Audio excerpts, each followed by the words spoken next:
एक आखिरी सवाल पे आते हैं, ज्योतिष के सवाल पे। देश काल परिस्थिति, अपने आप में ये 3 शब्द जो हैं वो काफ़ी इम्पोर्टेंट माने जाते हैं। अ, जैसे कि फॉर एग्ज़ाम्पल कि राजयोग, अमेरिका में किसी व्यक्ति के जो पैदा हुआ उसका राजयोग एक अलग मीनिंग लेके आएगा। सोमालिया या सूडान के अंदर एक व्यक्ति जो राजयोग लेके पैदा हुआ उसका मीनिंग अलग है। तो बिल्कुल। देश, काल और परिस्थिति ये उसी संदर्भ में देखी जाती है।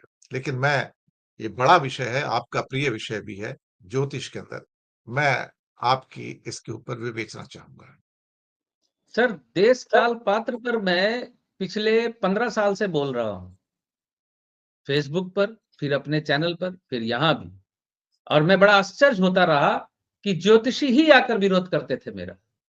और मुझे कहना चाहते थे, वो कहते थे कि फला देश फेल हो रहा है तो आप देश की आड़ ले रहे हैं। यानी ज्योतिष ही वाकी बहाल नहीं है देश काल पात्र की इस स्थिति पर।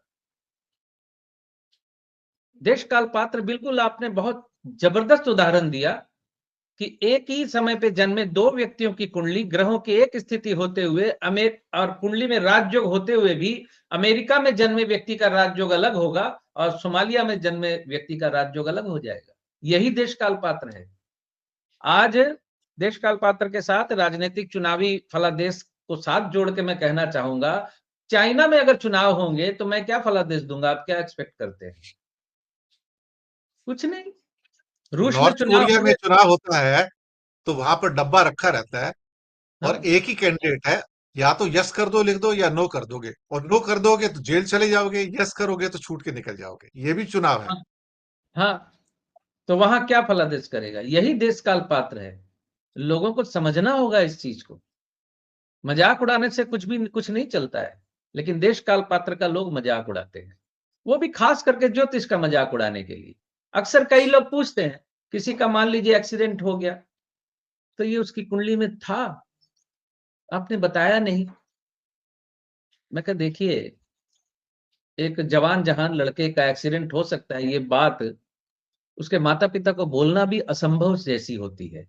और जैसा आप लोग समझते हैं, ये कोई टीवी स्क्रीन नहीं है कि कुंडली हमारे सामने खुलती है तो टीवी स्क्रीन की तरह उसमें फिल्म चलने लगती है और हम देखने लगते हैं।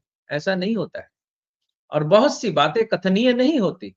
एक बच्चा मान लीजिए बीमार पड़ा हुआ है, एक्सीडेंट हो गया उसका, उसके माता पिता पूछ रहे हैं कि बच जाएगा ना, तो वो मर जाएगा हम नहीं बोल सकते उसके माता पिता को, भले ही वो किसी भी कितनी भी क्रिटिकल कंडीशन में अस्पताल में आईसीयू में पड़ा हो। ज्योतिषी नहीं बोल सकता कि आपका बेटा नहीं बचेगा। ज्योतिषी यही बोलेगा कि नहीं नहीं बच जाएगा, हिम्मत रखिए। यही कथनीय है ना वोरा सर। जी। इस लाइन को क्रॉस करके कोई नहीं बोलता, नहीं बोल सकता। तो बहुत सी बातें कथनीय नहीं होती। इसीलिए ज्योतिष शास्त्र में यह बात भी बड़ी स्पष्ट लिखी हुई है कि एक ज्योतिष ये निर्णय ले सकता है कि किस बात का फलादेश करना है और किस बात का फलादेश नहीं करना है, किसको फलादेश देना है, किसको फलादेश नहीं देना है। जैसे एक कोई व्यक्ति नशे में शराब पीकर झूमता हुआ ज्योतिष के चैम्बर में आए, तो ज्योतिष उसकी कुंडली नहीं देखेगा। ज्योतिष को उसकी कुंडली नहीं देखनी चाहिए। ये भी शास्त्र में लिखा हुआ है। और पिछली बार आपने प्रश्न कुंडली पे बात उठाई थी जब, तो मैं आपको बताऊं, प्रश्न कुंडली के बारे में लोग ये सोचते हैं कि प्रश्न कुंडली में जब भी हम प्रश्न पूछेंगे तो हमारा उत्तर पॉजिटिव ही आएगा। ये सोच है लोगों की। अपने अनुभव के आधार पे बता रहा हूं मैं। और नेगेटिव उत्तर आ जाता तो बोलते हैं आपने ठीक से देखा नहीं, या प्रश्न कुंडली का लोग जानते नहीं है कि प्रश्न कुंडली में उत्तर 10 सेकंड में मिलता है। लेकिन थोड़ी देर रुक के 30 सेकंड बाद, 1 मिनट बाद हम भी उत्तर इसलिए देते हैं कि सामने वाले को लगे कि हमने देखा कुछ अच्छे से। क्योंकि प्रश्न कुंडली में प्रश्न एक ही भाव से संबंधी होता है और वो 2 सेकंड में पता चल जाता है कि ये फेल होगा या पास होगा। तो नॉलेज का अभाव है कुछ। साधारण लोगों की तो मैं बोलता ही नहीं हूं, साधारण लोग ज्योतिष के बारे में क्या जानेंगे। लेकिन ज्योतिषी ही बरगला देते हैं ज्यादा। समस्या है तो समाधान है, ऊपर वाले ने चाहा तो मैं रोने नहीं दूंगा टाइप की एडवर्टाइज, ये ज्योतिष शास्त्र को बदनाम करते हैं। इससे किसी का भला नहीं होता, एकमात्र ज्योतिष का भला होता है। लेकिन कर्म फल के अनुसार ज्योतिष का भी भला नहीं होता, कालांतर में उसको भी भोगना पड़ता है इस तरह से ठगी करने की वजह से, बचता नहीं है वो भी। तो समय और काल को पहचान कर समय और काल को पहचान कर फलादेश देने की जरूरत होती है। ज्योतिष में देखता हूं, शर्माते हैं ये बोलने में कि मैं इस बात का फलादेश नहीं कर सकता या मैं इसका फलादेश नहीं करना चाहता। उनको लगता है उनकी दुकान बंद हो जाएगी। मैं समझता हूं इससे कोई फर्क नहीं पड़ता। सत्य बोलेंगे, लोग सत्य को स्वीकार करते हैं। 36,000 समाज में गड़बड़ियां होने के बावजूद लोग सत्य को स्वीकार करते हैं। लोग एप्रिशिएट करते हैं कि हाँ, इस व्यक्ति ने सही कहा कि ये नहीं हो सकता। जैसे सरकारी नौकरी मिलेगी कि नहीं मिलेगी मुझे, ज्यादातर प्रश्न यही आते हैं। तो अभी तो मैं एक ही बात पूछता हूं कि सरकार क्या सरकारी नौकरियां निकाल रही है? सरकारी नौकरी देना सरकार का काम है। सरकार ने ही रूल बना दिया, जबकि सरकारी नौकरी हम नहीं देंगे तो आपकी कुंडली में 10 सरकारी नौकरियां मिलने का योग बना हो, एक भी नहीं मिलेगी। एकमात्र सरकारी नौकरी जो सेना में जाने की थी उसको भी अग्निवीर बना के रख दिया। तो क्या क्या कहां से आप फलादेश करेंगे बताइए? यही यही वो बातें हैं जहां देश काल पात्र के अनुसार आपको समझना जरूरी है। नहीं तो आप फलादेश नहीं कर सकते। आप शनि की साढ़े साती बतिया सकते हैं, काल सर्प दोष बतिया सकते हैं, राजयोगों पे बात कर सकते हैं, लेकिन फलादेश नहीं कर सकते। सर। जी, सही कहा आपने। हमारे एक शख्स पूछ रहे हैं कि आपने कहा था कि 2029 के बाद बड़ा बदलाव होगा। देखिए, मैं आपसे एक बात कहना चाहूंगा अपने अनुभव के आधार पर। 4 साल हैं अभी उस बात को, आप 4 साल को बहुत लंबा पीरियड मान के चलिए। आपको मैं एक एग्जाम्पल देना चाहूंगा। ब्रिटेन के एक प्रधानमंत्री थे। ये अक्सर एक बात कही जाती जो लोग लेकिन बताते नहीं कि किसने कही थी, कि उसमें एक पॉपुलर सेइंग है, 7 days is a long period in politics. राजनीति में 7 दिन का समय बहुत लंबा समय होता है। इसको कहने वाला कौन था? ब्रिटेन के भूतपूर्व प्रधानमंत्री हैरोल्ड विल्सन। मैं आपको पहले बताऊं, 1991 की बात है।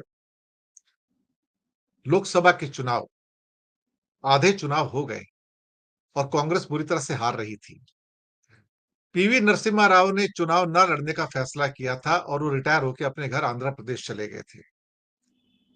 2 फेज का चुनाव था। दूसरा फेज आरंभ होने से पहले, जहां पे 250-300 सीटों का होना था, राजीव गांधी की हत्या हो जाती है। राजीव गांधी की हत्या होते ही वो सेकंड फेज का जब चुनाव होता है उसके बाद में, तो चुनाव का नतीजा पलट जाता है और कांग्रेस स्वीपिंग विक्ट्री लेके आती है। और उस व्यक्ति को जो राजनीति से संन्यास लेके चला गया था, नरसिम्हा राव, उसको घर से वापस बुलाया जाता है कि आओ प्रधानमंत्री बनो।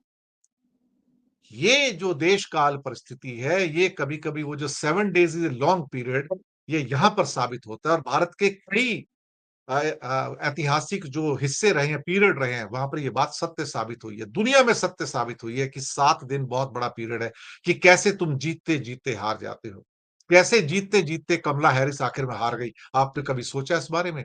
एक जीती हुई बाजी कैसे हारी जाती है, ये आपने सोचा कभी? या हारी हुई बाजी कैसे जीत ली जाती है, इसके ऊपर सोचिए। तो 7 days ए बिग पीरियड, और ये हैरोल्ड विल्सन ने कहा था। और नरसिम्हा राव के टाइम में हमने उसको फलीभूत होते हुए देखा, और बड़े रूप में। क्या 7 days में लोगों को पता था कि शेख हसीना निकलकर देश छोड़कर उनको भारत आना पड़ेगा? नहीं, उन्हें नहीं पता था कि उन्हें देश छोड़ना पड़ेगा। तो 7 days is a long period. आप 2029 की बात कर रहे हैं, हमें लगता है कि अभी बहुत 4 साल बाकी हैं, और तभी हम बात करेंगे, क्योंकि हमें ये नहीं पता कि कल क्या हो जाए।